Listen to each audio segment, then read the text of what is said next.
Welcome again. This is Kevin Forte, also known as Deadhand Kev, and another collaboration with Brothers. So, in other words, this is also going to be not just a Deadhand Kev video, but Forte Films Entertainment. With me is my older brother, Matthew Forte. Hi. Now, last time we did this, we talked about Day to Dead. Now we're talking about another zombie film. Not a Romero series, not Return of the Living Dead, not 28 Days Later, not Shaun of the Dead, but one of our favorite 80s Italian horror film, Hell of the Living Dead, which is also known as Virus or Night of the Zombies. And this film is great, cheesy fun. They'd say guilty pleasure. This is not a guilty pleasure movie, not to me. I love Hell of the Living Dead.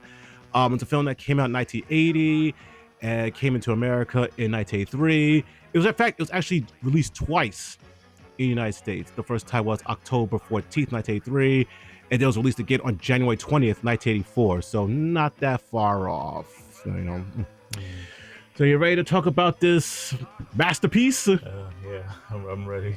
Okay, so Hell of the Living Dead is directed by Bruno Matttei, or Matttei. Whatever. I think it's Matttei, but it could. When I first people say Matttei, though, I think it's Matttei. Either one, it's one of the with a tie or tay. However, when he did this film, he called himself Vincent Dawn. I guess this is alias, whatever. I don't know. Bruno Matttei. Let's just say, okay, whatever. Just say Bruno. Bruno has done so many other films. He partly worked on Zombie 3 since Fulci couldn't do it, the full because he was sick. I forgot who's the name of the director who did Troll 2 with Claudio Fragasso. Claudio Fragasso. So he was also part of it. And man, this guy did some knockoffs. What was it? Shocking Dark? Shocking Dark. Also known as, what was it? Terminator 2? Terminator. It was known as Terminator 2. Oh my god. Yeah. Came like the year before Terminator 2, and it was known worldwide, not here, but outside the U.S. as Terminator 2. In some territories. Yeah, it is. He's done a lot of many knockoff films, and even Hell of the Living Dead has some stuff. Yeah, no, I'm talking about Robo War. Oh, Robo War. Yeah. Robo War is a Predator knockoff. And Cruel Jaws. And Cruel Jaws. So in other words, he was Paul W.S. Anderson before Paul W.S. Anderson, knocking off stuff, trying to make it all, but at least Bruno Matttei did it with style. Matttei, whatever his name is. But Hell of the Living Dead is the best out of them all. So the story of Hell of the Living Dead tells a story of Project Sweet Death that spreads all over the country, but it's mostly spread in the island called New Guinea. And the film calls these guys Commandos. 4 commandos, they're SWAT team members, along with a reporter and her cameraman, which they say is her boyfriend, but I didn't feel a connection. They just feel like friends. Mm-hmm. And they're on an island, but the zombies on the island, and they have to escape this whole place. So will they escape? Well, we'll be the judge of that. Okay, I'm just gonna say this right now. This is gonna be spoilers. So if you have not seen Hell of the Living Dead, I suggest you do not watch this video. And either I would say buy it. Well, pause this video or put it in to watch later. Watch Hell Living Dead and come back to this video. Yeah, because we're gonna do a retrospect on this film, so we're gonna tell top to bottom. Okay, so how did I? Okay, this is how I figured out the film. So remember the video store we rented the Toxic Avenger for the first time. Yes. Which is also the first time we saw Day to Dead. Yes. And I saw videos of many zombie films, including one of them is Lucio Fulci Zombie. But I seen a picture of it before it, but I seen that's the first time I actually seen the box. And this other film called Night of the Zombies, which before was changed to Hell of a Day. We'll get to that. And that was back in 1992 when we were kids. We didn't rent this film until April 27th, 1996. I don't know why we put off for so long, but we had other films to rent, but it was there. I don't remember the other film we rent with it. I was about to say a film, but I don't think that was the movie.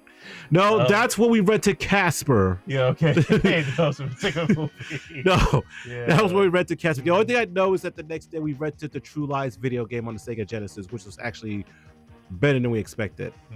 Yeah, it was pretty good. Yeah. So I don't remember. It wasn't Death Wish 3. Right? We rented Death Wish 3? Yeah, we rented Death Wish 3. We rented. That's how we first saw it. We rented it. I thought it was cable. No, we rented Death Wish 3. I don't think it was any Death Wish film. No, wait, I remember now. I'm glad it hit me. It was The Evil Dead. Oh, okay. It was The Evil Dead. I saw the film already. He's never seen the film. It was The Evil Dead. So in other words, it was a dead rent. Either way, it was Death Wish. It still is a dead rent. It has death in it. Okay, so we watched this film. Me, you, and our younger brother Chris. And I remember watching this, and it had this nice opening. Okay, so the film opens up. We get to see the Hope Center. This is where they create the Project Sweet Death, and we see two guys there talking about titty banging. I'm not sure about that. But one guy said, "I'm a tit man myself." Yeah, they were comparing women in crude and lewd ways. Yep, the 80s. So they noticed that the gas meter is going up, but the funny thing is, he says it's going higher. He's turning the knob. I know it's a small indie film, but he's turning the knob. Stop turning the knob, and it'll be the right temperature. But they made a grim discovery: a dead rat. The guy says, "How did it get in there? Don't know. Gee, I don't know. It's an open area. Rats love tunnels or dark places. How you think it got in there?" But it wasn't dead. It actually attacks one of the guys. And you can just tell when you watch this scene. The guy has his hand slipped in because he's wearing a hazmat suit. He has his hand slipped in, retaining the rat is inside him, and presses the squirt button for the blood to come out. But the gas gets loose, and they all go downstairs. In fact, they start going down there before they put the mask on. You're already poisoned. Yeah, that was stupid. So one of the guys gets attacked by the zombie, and it's comedy. He jumps up, takes the mask, goes like, "Ah!" And I'm sorry that the zombie's looking at him like it's the most delicious thing, but also at the same time he had to crush him. I don't know. But the guy who's responsible for the Project Sweet Death escapes, but he makes a grim discovery. He finds one of the people be eaten by a few zombies. But the body... Listen, I know it's indie, but you gotta tell your actors stop breathing. The guy's literally breathing. He has the stomach open, but you can tell that the stomach is not open. You can tell they just splattered fake blood on him. They put some meat on him because you can see the flesh under the meat. It's like, not only that, I'm seeing the guy still breathing without a stomach, but you can see the actual guy's stomach looks like they put some Heinz ketchup on him, spread it all over some food. But it's just indie stuff. Yeah, you see his torso just going up and down. He's clearly breathing. It's like what they say on Halloween too. He's still breathing. But then they know that the Project Sweet Death became a failure, and now it's spreading out. So then we have a scene where the main Hope Center office is being held hostage by a couple of terrorists. Yeah, it was like terrorists. But it was like maybe it was eco-terrorists. Eco-terrorists, because they want the Hope Center to be shut down because they know what the project's doing. This is where we meet our commandos.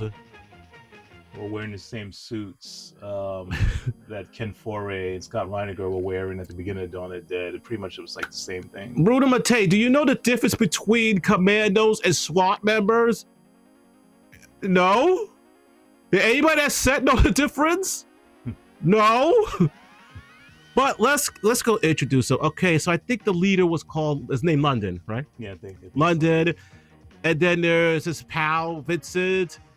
And then there's the comedy guy, Osborne.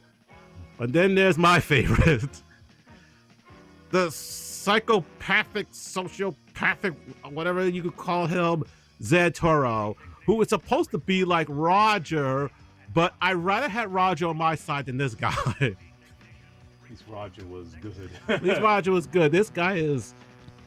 off this fucking ruckus.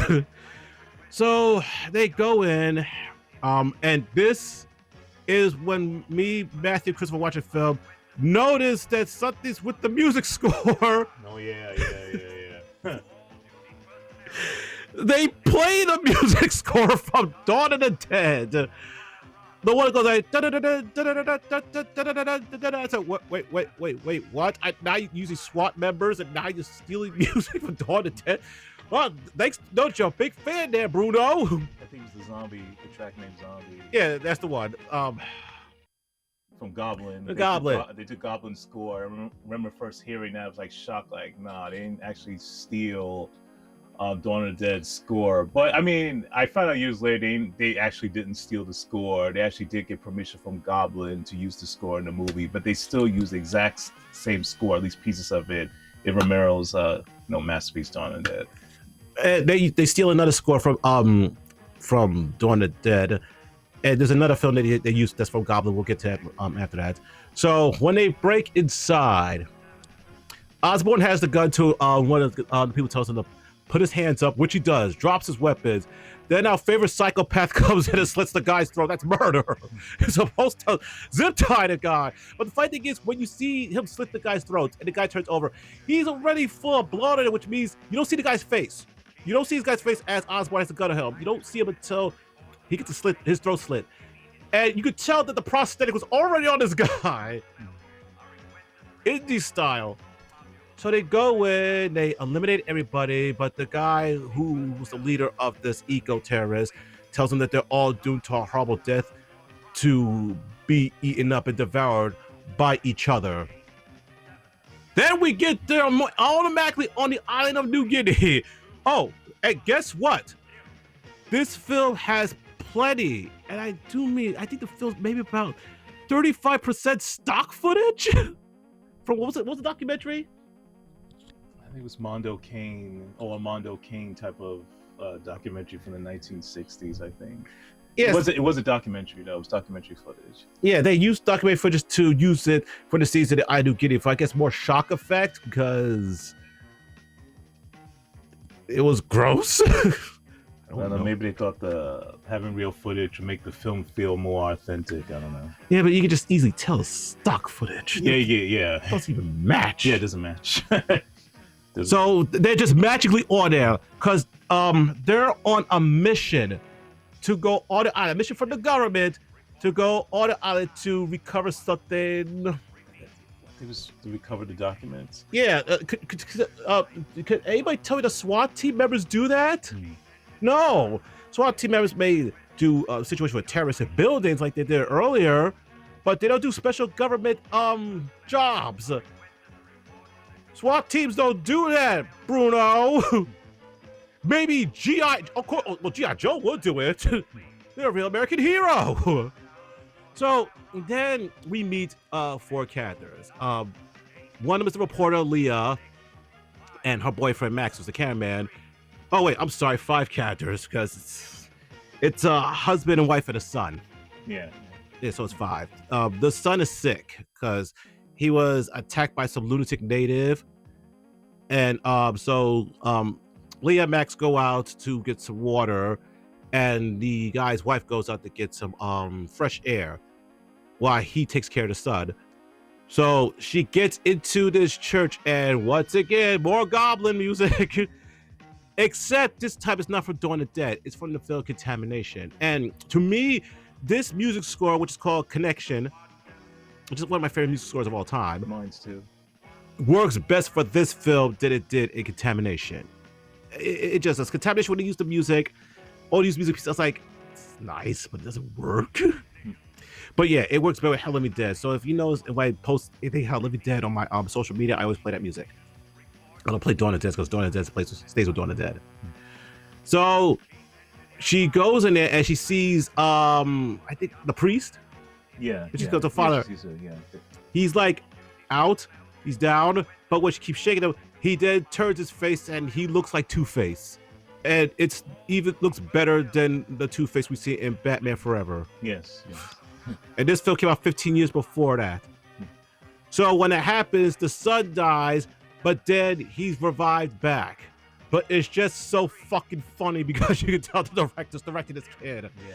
It's like he says, and action. Okay, you're raising your head. You're raising your head. Okay. So yeah, look up. Open your eyes. Just look a little up. Yeah, give me that mean look. Have a little breather. Yeah, just show those teeth. Show those teeth. Okay, you can really look up to your father. Look at him. He'll be about to ready and cut. Seriously, you could tell this kid was directed. Leah and Max go fetch a pail of water, but as that happens, a bunch of zombies come out, and Leah, to me, has a very underrated but very well scream. I like her scream. Yes, yeah, it's an all-time great scream. I like her scream.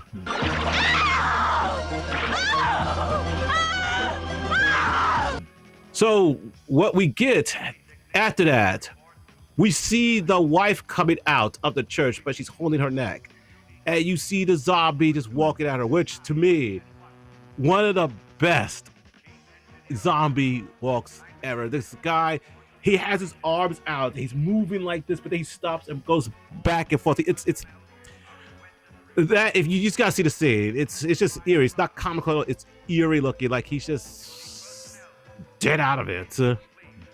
So Leah and Max escape the zombies and they meet up with the Commandos. When the Commandos get there, they take them to back where the car is. The wife is not there. But Max looks in and he sees something so bad that he's speechless. But I think, who is it? London opens the car? Yeah, I think it's London. And the kid is eating his father. And Max throws up. So, as for the other two, Zerturo and Osborn, they encounter the zombies. They try shooting them, doesn't work, but then Zerturo hits one in the head. As it happens, Leah walks away from the scenes looking for Jonesy. Yeah, that was Jonesy, the name of the wife. But as she goes in there, she's in the attic because she pops down. So you mean to tell me Mr. Eerie Walk Zombie decided to save his mule? He puts it up inside the attic. But it's a funny thing. She's still alive because you can tell she's spitting out the blood. It's like Bruno Matttei like say, well, just do a little shock that you spit out blood. So Osborn and Zerturo come back and Zerturo shoots the kid in the head. Although the scene doesn't look like he did it because they're not gonna put like a squib in the kid's head. So Mr. Priest Zombie comes back and he's doing this very slow walk again. And Leah's like, move. Move. Oh, but she finally moves. And then the other three SWAT member guys shoot her, but Zerturo's like, say, the head! And kills him. So, yeah, nice introduction for everybody to come in. Nice. And then later on, they had to go into the village where the natives are at. But Leah has to go in there because she's been with the village for quite some time. So, you know what that means? Breast action. She gets naked and has makeup on her. So she goes to the village and she tells the guys, stay there until she gets back, or you hear if she's not back in 1 hour. And then you get the stock footage. But then you get stock footage of the natives, but then after that, you get the real footage, and the natives look nothing like the stock footage. So the guys meet her back into the village, and there's partying, there's everything. Zerturo's getting horny, whatever. But then the woman that's dancing back as Zerturo gets attacked by the zombie, and then they moved away out of the Jeep. The zombies that the natives will not destroy because for some reason they don't want to destroy the bodies, starts attacking them. And you can tell the scenes where they're eating them. You can just tell, like, oh shit, they're holding on to some ham and everything else. Because you can see the skin under it. It's like, are you kidding me? Plastic fingers and everything else, but it's so fun. So the team get out of there while the natives are being eaten by their own. And then Zerturo says something. He says they should have a nice bonfire and cook them up. And then Leah says they'd rather be dead than to burn those bodies alive. And what was the line he said? I'm trying to think. The worse for them. So much worse for them. So much the worse for them. Just I don't know, it's like almost nonchalantly, like, well, so much the worse for them. I mean, it's a messed up line, it's a messed up saying. That's Santoro though. He's a messed up person. So okay, so before they do go to the zombie attack, the character Vincent is talking with Leah, and Leah's trying to get information out of him, and then Vincent is talking to London, saying, I think the girl has an idea why we're here. So the next morning, their mission was to, because the Jeep broke down, the SWAT team Jeep, so they had to share the Land Rover that Leah and Max were driving. They're trying to take out the documents, but Max like say, oh, no, don't do that. But London punches him out with ease. But when that happens, Leah takes London's gun and puts the gun to him, saying that she's not afraid to shoot any of them because she even killed a man or shot a man that tried to have his way with her. But these are Mystic Commandos that know their way, and took the gun from her. Santoro is the asshole he is. Looks like he's about to shoot her, but the gun wasn't loaded. And he's laughing about it. What a character! Like I said, he's a psychopath, a sociopath, whatever it is. He's definitely he's fucking crazy. That's what he is. He's fucking crazy. I mean, he isn't evil or bad. He's not evil or bad. He's just incredibly reckless. Like, man, totally just reckless. But here's the thing, though. It gets even funnier. So Santoro and London take a walk, and they find the body of a corpse in a tree. And then they walk away and say the zombies are everywhere. The zombies start coming in. Max wants to get the best type of footage. Like, how much footage you get? But there's one scene like the zombies are walking, and then for some reason they're standing there like they're America's top zombie. Like, say, we're on camera. Let's stand still. I mean, well, they're standing still in a way that's clear that the director didn't give them direction. It's like they're just standing there, the extras, the zombie extras, like, what do we do? So they're awkwardly like, I don't know, just it's funny, standing still or just moving in such a way that without any purpose. And it's like Bruno Matttei's like saying, okay, guys. It's always like, what's our motivation here? Oh, you're stand still? I mean, Bruno would have been better off just like Romero would do. He would just tell extras, zombie extras, just do your own thing. You know, either tell your extras to do a particular thing or tell them to do their own thing. But it seemed like Bruno told them nothing. He might as well just had that sound of the crickets there.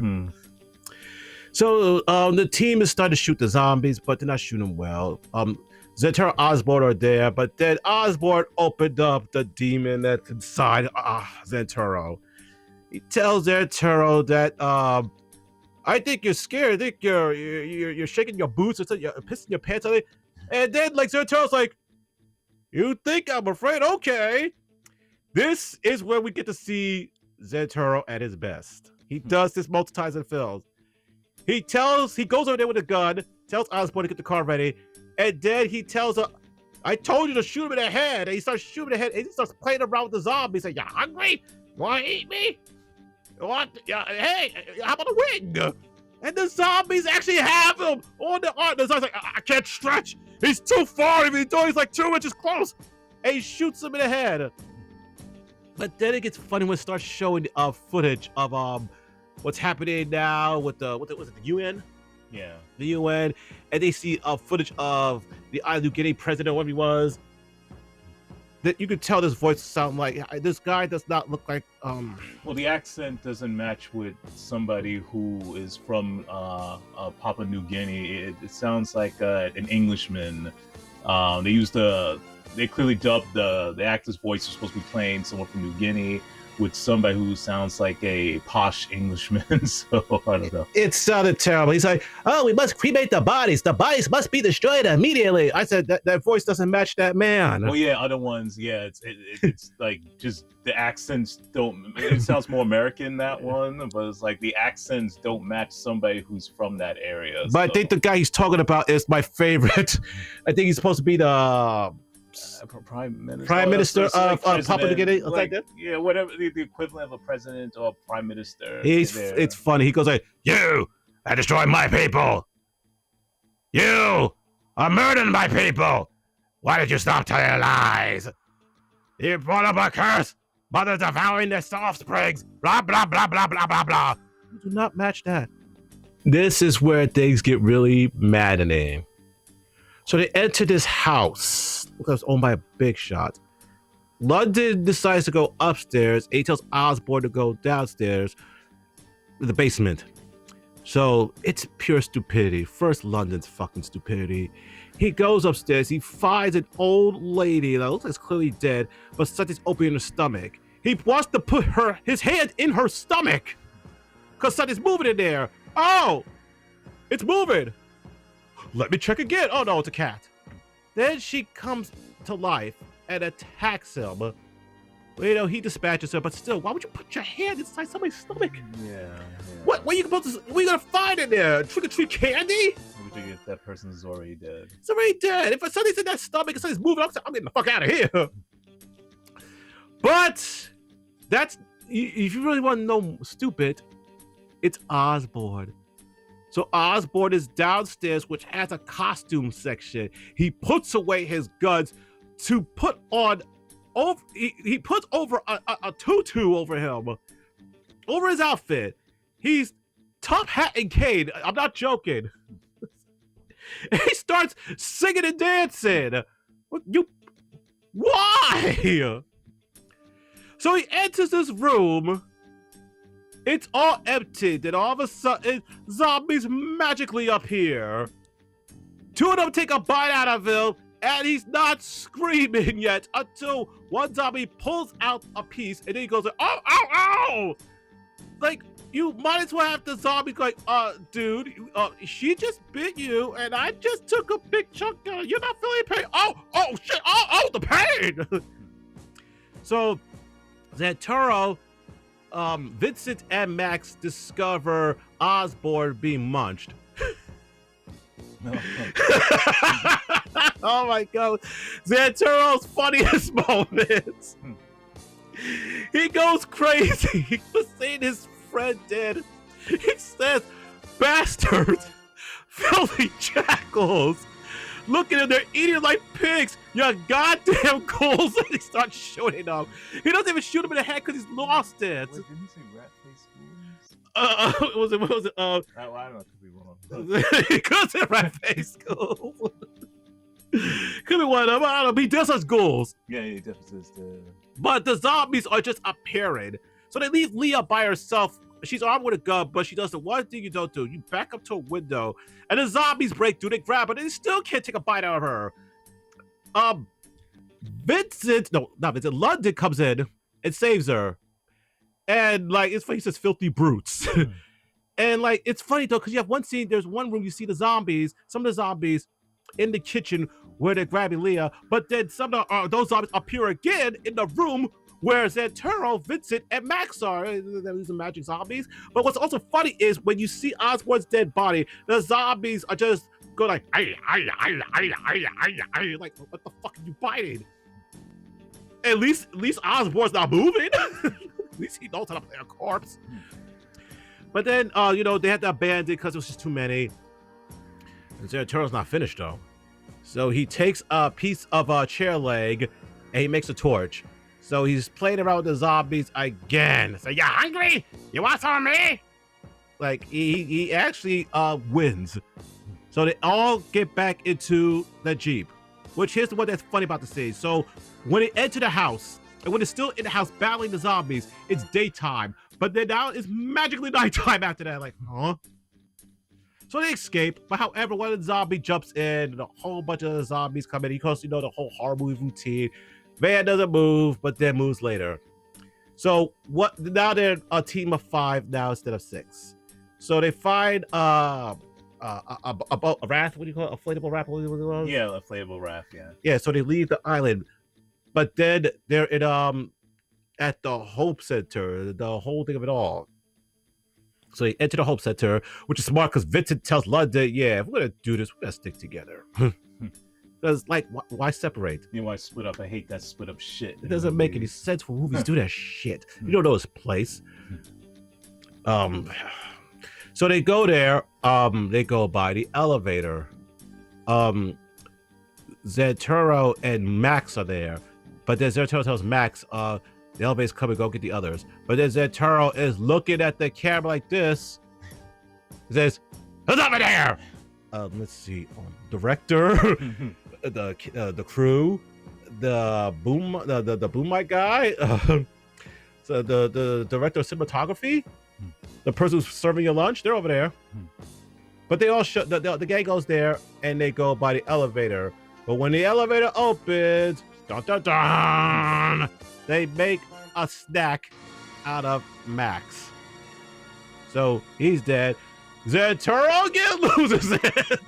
This bastard's dying. But the zombies are looking at it like, you know what? You pulled this shit 2 times. You ain't going for a third. So Zeturo is shook and they're frozen. They pull the front of his gun and pull him into the elevator. They kill him. Poor guy.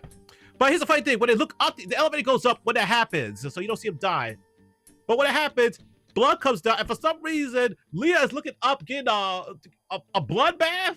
Yeah, it's like she clearly sees blood's coming, dripping from the elevator. But instead of like moving her face, it's almost she's intentionally just standing there and like, I love blood rain. Like it's just ridiculous. Yeah, well, did you think that okay, blood here? If it worked for Elizabeth Bathory, it could work for me younger. I don't know. So now it's only 3 of them now. So there's only London, Vincent, and Leah. However, when they get to like a roof area, London has been okay. You ever played the game Left 4 Dead and there's a thing called a hunter? That's what it looked like. Like the hunter grabs him, he knocks him, he has him down the ground. Unfortunately, it's not good news for London because he's been bitten. Vincent dispatches the zombie, and Vincent is just out. So they get to a certain area to the building. London tells Vincent and Leah, wait for me here. He goes into a room. In the room, he finds the documents while he's dying and destroys them. Who are you gonna report this to? You're dead. Your skin went from regular nice Caucasian skin to now you're turning gray. And I don't mean Professor Hulk gray either. So then we learn the secret of what's this whole thing. In fact, you can explain that to them. No, actually, Professor Hulk isn't gray. Oh. That's Mr. Fix-It Hulk. Oh, wrong. Sorry. What were you saying? After so Vincent, London gets the documents like that from the Hope Center, because basically the Hope Center wanted to destroy all evidence that they were behind like the zombie infection, and so London destroys the documents, even though he's dying at this point. Like, why continue with this awful mission? He burns the papers. After he burns it, he exits the office. And at this point, he's already zombified at this point. His back's to the camera. And then it's back to Leah, just basically recapping, or basically giving the full reveal of what the Hope Center was about trying to come up with this zombie infection to control the masses, like to either reduce the masses, like basically the world was being overpopulated, and the zombie infection was the thing to basically keep the world's population in check. In other words, I guess get rid of the poor. Yeah. There was an angle to that. Yeah, they wanted to get rid of the poor, because they're assholes. But of course, the plan blew up in their face, and they started a zombie apocalypse for the world entire. So the question is, what's gonna happen to Leah and Vincent? Are they gonna walk in the sunset, deliver this news? What happened? Oh, let's get to that, because you see, the Hope Center was the hive of this whole thing, and we see a whole bunch of zombies coming. Not only that, London is a zombie, but so is Zeturo. So he must have managed to escape all the zombies going, ah, shit, he don't taste good. Get the fuck out of here. You'll turn, you'll be one of us. So Leah and Vincent see the horde of zombies.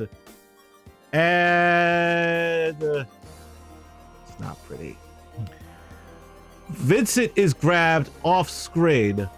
Leah! not pleasant with her death. So the zombies grab her face. One of them shoves their hand into her mouth, then pulls out, I think, a tongue? Yeah, tongue. Pulls out a tongue. Then it gets to a point where the zombies go a little bit further and her eyes start coming out to her sockets. But you can just tell it looks so plastic and everything else. Yeah, like it just, even if it just, the effect didn't look good. And the effects in this film, most of the effects in this movie look, well, it's a mixed bag. It's a mixed bag. Some effects look good in this movie, some look terrible. Like the flesh eating looks pretty bad, like he said earlier. It looks like they just took meat and put it right on top of the actors instead of creating prosthetics and integrating with the actors, bodies. They're just, hey, let's take some steak and put it on the actor's leg. And like the flesh eating scenes are terrible, even though they kind of still gross at the same time. But the makeup in the movie is actually pretty good. But yeah, the last big effects in the movie, Leah, her face literally getting destroyed.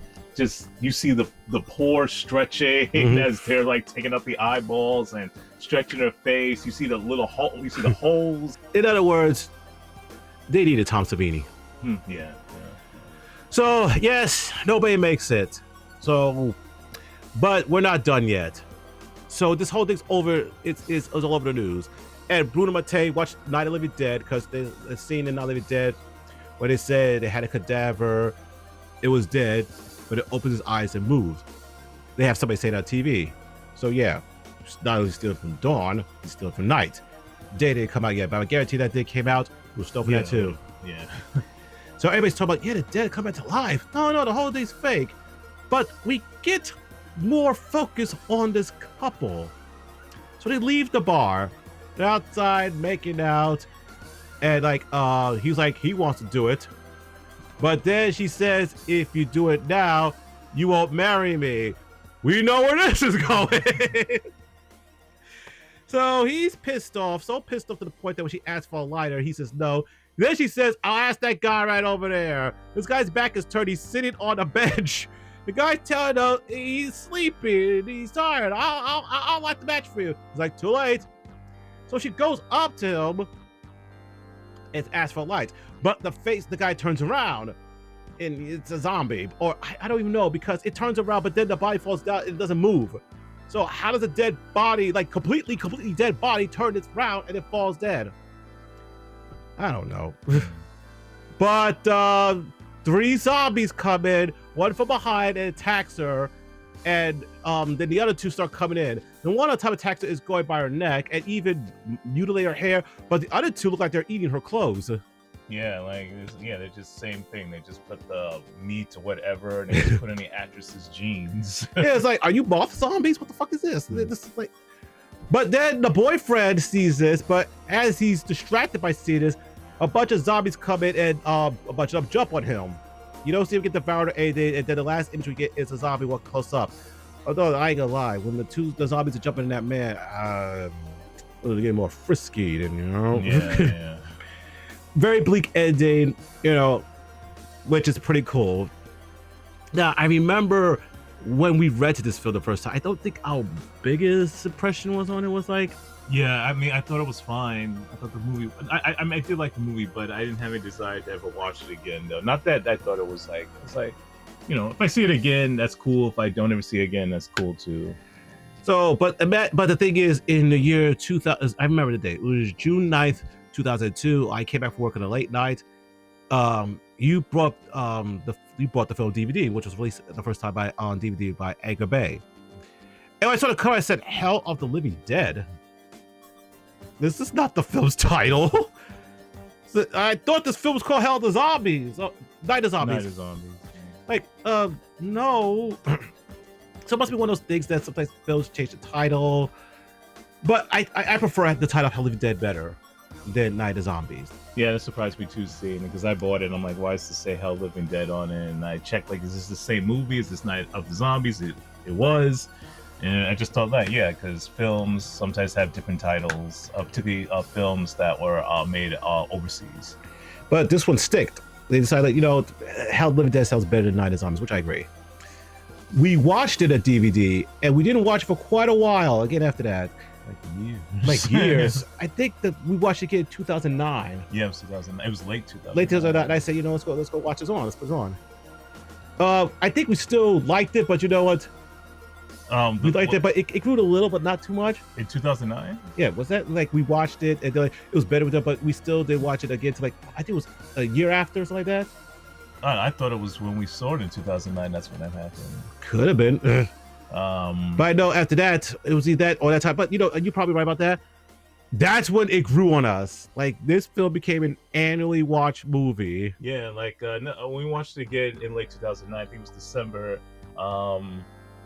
Yeah, because I had worked earlier that day. Oh yes, that's right. And I came home, and yeah, and it just blew me away. Like wow, this film is awesome, it's fantastic. I think when we decided like maybe we'll make this an annual thing was the next year. Yeah, but it was in 2009 when we looked at it, and it was like, no, this movie's fantastic. Why did we wait all these years? It was like the third time was the charm. I don't know if that actually was. I think we only watched it once the first time we saw it. Yeah, it's the third time. Yeah, so we watched on VHS. Then we watched Evil Dead the next day after that, and then that 2002 we watched it on DVD, and then we watched the DVD again after that. And this film, with those who did not know How the Living Dead, I told people to watch this movie. I brought it over to people's houses, and people said like, "Oh, this film is good. It's cheesy good." So, you know, like I said, I love this. Is not a guilty pleasure film to me. I love How the Living Dead. Yeah, same thing here. It's not guilty pleasure for me either. I think it's legitimately good. We bought the film 4 times. Like I said, the first time was 2002, and then Blue Underground released it in a double pack with another Bruno Matttei film. That's Rats Nights of Terror. Yeah. So another good film, which we'll be talking about soon. And then in 2024, 88 films released in on 4K Ultra HD Blu-ray for the first time. And then just last year, I mean, it came out fully last year, but it came out till late 2024 by Severin, only in their store. But then later on, it was released in 2025 in other places when they released it. And I just bought that on a Black Friday of 2025. And each print is always better than the other, but each print is great. But just one always tops the other one. That's why I hesitated to get the film of 4K or Severin, because I had the one of 88 films. So I tried to find any difference with the print, and then finally somebody said, you know, the blood is more crisp. Because the thing is, the 88 films release one is a great print, but the blood was oversaturated. Like it makes the blood in the movie look like purplish maroon color instead of red at times. Only like maybe towards the end it looks red again, but the blood looks off in the 88 films. 4K. Other than that, the 4K looks great in the film's version. And then Severin, they fixed that up, and then you can see it's more sharper. The blood is more red. So, and like I say, it's this film. We just bought it so many times, and I'm glad it's got some recognition. In fact, I think it was in 2020. There was this film called Corona Zombies because the whole COVID-19 outbreak. And this film just came out like what, 2 or 3 months after the outbreak. How do you make a film that short? So they put some new footage, looks cheesy, and then used the footage of How the Living Dead, just voiced over to make it more comical. Like, what the fucking stupid shit is this? Why would you even do that? So, but at least it's, you know, people are knowing this film. You know, there's been more people reviewing this movie, which I'm glad. I found the shirt over here at the film, because listen, somebody make a lineup of How the Living Dead shirts. Somebody. But yeah, of course, you know, the thing is, the music in the film is not stolen, but they did use it. Goblins for different movies, Dawn of the Dead, Contamination. But the opening score, I don't remember any Goblin film having that. I don't either. I don't know what the opening track of the film. I don't know what movie that comes from. Yeah, I guess I should find out. But if anybody knows anything about it, because if they made it so they just hired a guy to do one piece of music, and we'll say, you know, we'll just ask Goblin to use the music for Dawn of the Dead, Contamination. There we go. Maybe it was a track Goblin just never used, the unused track. It could be. For what movie, we don't know. But it doesn't sound like it comes from anything from Dawn of the Dead. But the movie has very interesting characters. Of course, you know, my favorite is Turo, because he's off his ruckus. And like I said, Leah has a very underrated scream. It's like pretty different from other screams you hear in horror movies. But I really enjoy Hell the Living Dead, and I think those who, if you have seen this, I want to know what your thoughts about this film. Those who have not seen it, definitely watch it.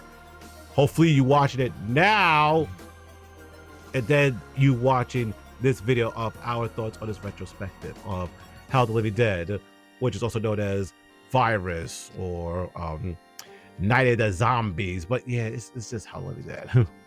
Yeah, Hell Living Dead is just great, awesome 80s cheese. If you love your films, just crazy and bonkers, and just, I don't know, just a good time, good thrilling time. Hell Living Dead is definitely a film to watch.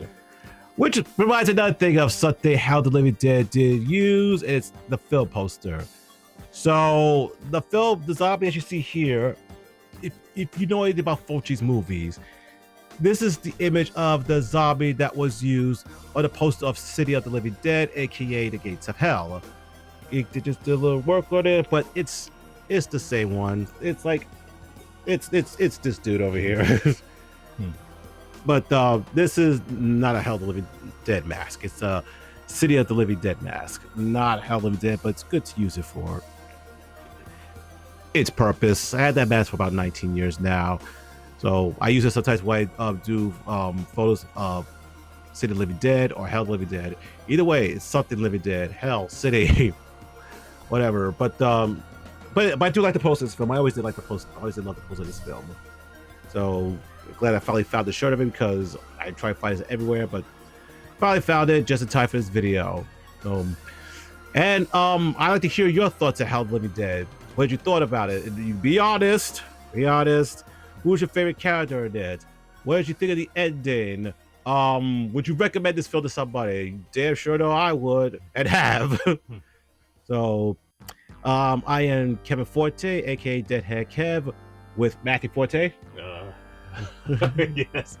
So thank you all for watching this. I also made a video of Hell the Living Dead, 2 or 3 months ago, and yeah, just can't get enough of the movie, and all of you should see it. So yeah, so watched the off the cuff review of what my brother did at Hell Living Dead, which is on the Forte Films Entertainment channel. And the name of your channel is Matthew Forte YouTube channel. Yeah, so either watch on either one of those, but I always want to do a duo video on this. I'm thinking the next one, let's continue with zombies. It's gonna be a backwards order. Dawn of the Dead. Yeah, okay. Okay, so we're gonna do a video on Dawn of the Dead, the 1978 classic, and then we're gonna do Night of the Living Dead, and I like to do Night of the Dead the remake also, and the Dawn of the Dead remake classic remake. And you know, I do want to tear apart some stuff also, because Night of the Living Dead has some very shitty remakes, and a shitty 30th anniversary. And Day of the Dead, holy shit, 2 shitty ones. And he's done videos on but I gotta let it out. I don't hold anything back. So yeah, Hell the Living Dead is available 4K Ultra HD Blu-ray on Severin Home, just Severin, it's not Severin Home Entertainment, it's just Severin Films. Definitely get a copy of this. If you can find it on streaming, I say watch it. And thanks for watching this video. If you like what you see here, share, like, subscribe. There's more stuff for me coming soon. Also, go to Forte Films Entertainment, our YouTube channel there, and subscribe there, as well as Matthew Forte's YouTube channel. So thank you, and just go watch Hell Living Dead. And just see some fun. If you haven't watched the film again, listen, just watch it again. I mean, to me, it's a film you just can turn off the lights on, watch and enjoy and laugh, feel disturbed, see Santoro in action. So until then, everybody, they eat the living. Later.